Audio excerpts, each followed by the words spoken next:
I'm Billy S, welcome back to the channel. Today we're embracing our pride in one of my silliest topics yet, as I rank the boss from each Soulsborne game most likely to be an LGBTQ ally.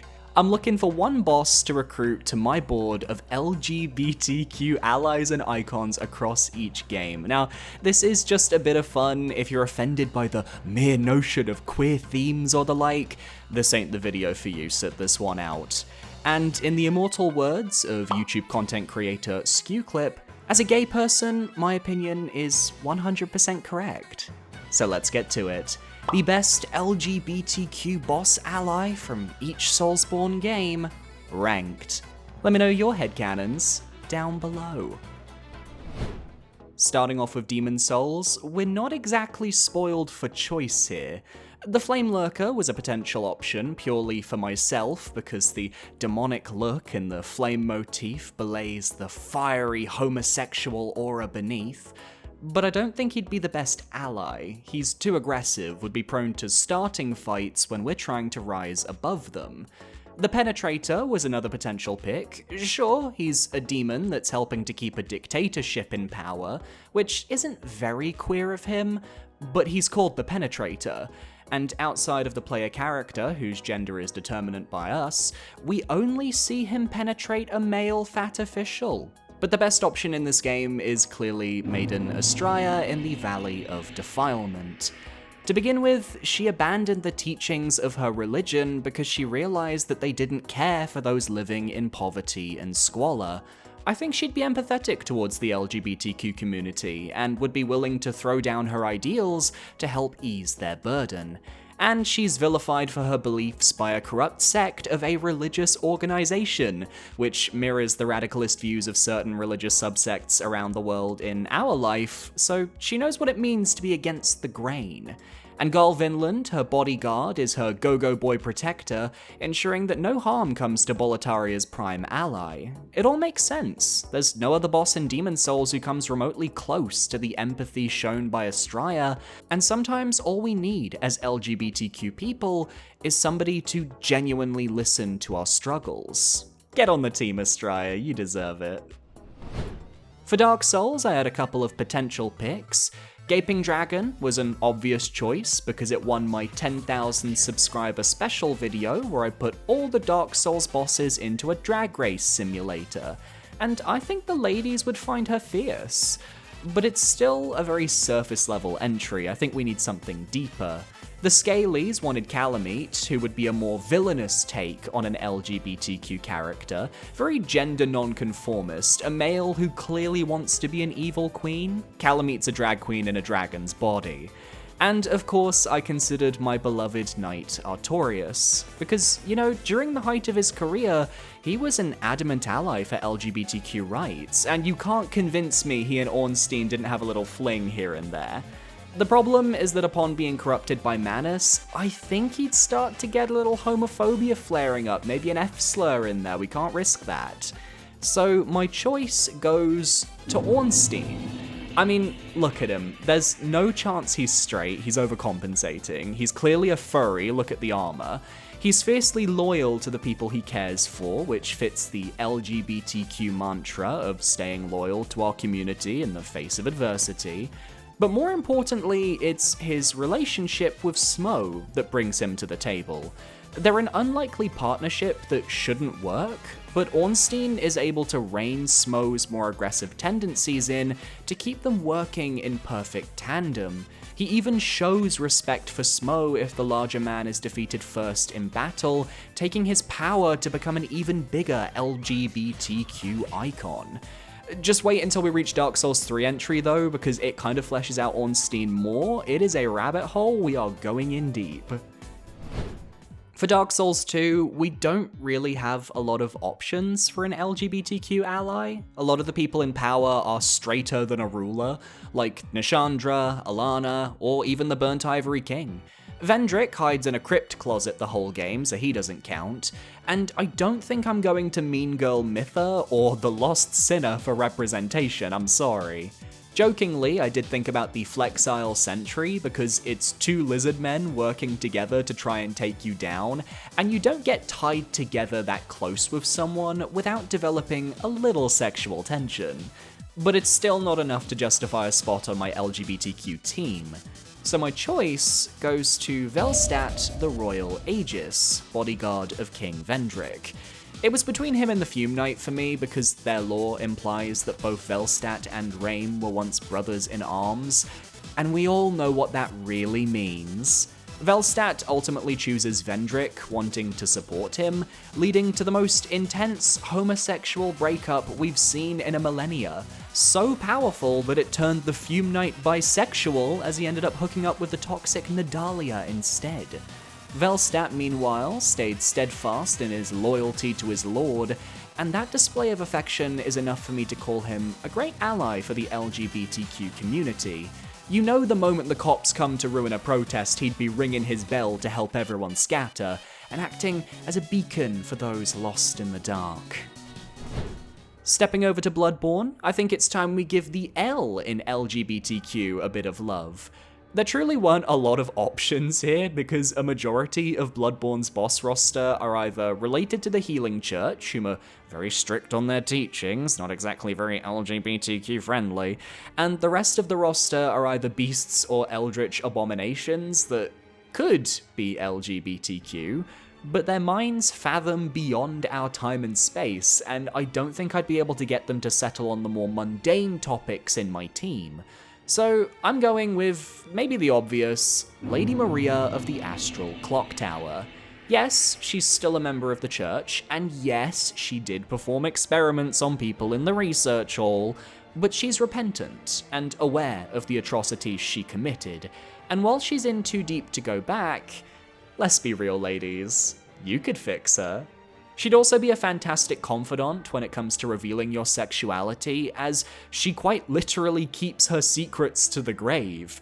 She didn't snitch on the fishing hamlet, and she'll make sure that anybody trying to get your sexuality out of her will have to parry her at least 15 times first. I do think she's a bisexual icon who's been curious about both sides of the coin. She just needs the right hunter to come along and show her a bit of kindness and affection, as opposed to a hunter who creates a lifelike doll of her to keep in his workshop, German, you fucking freak. Maria, come on up, you've earned it, queen. My team is slowly coming together. The LGBTQIA+ community, this is the group we deserve to represent us. That being said, if I can take a brief moment of your time, I am trying to reach 30,000 subscribers on this channel before the end of 2024. We're currently at this amount right now, and if you guys are interested in helping me out so that we can further this channel, consider powering that subscribe button right there so we can stay up to date on all of the future videos that are coming out. Or you can go the extra mile and become a channel member.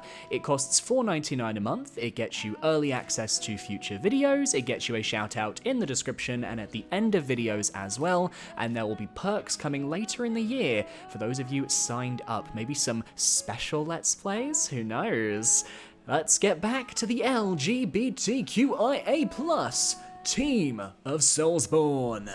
For Dark Souls 3, I alluded to it earlier, but while we could put Lothric and Lorien here because those brothers are fucking freaky, I think it's the Nameless King that fits our build today. The Nameless King is the firstborn son of Gwyn, who was cast out of history long before we find him in-game. He chose to ally himself with the dragons, upsetting his conservative father who wanted him to find a nice human girlfriend and settle down. But instead the Nameless King leaves Anor Londo, with his most devoted male followers following in his footsteps.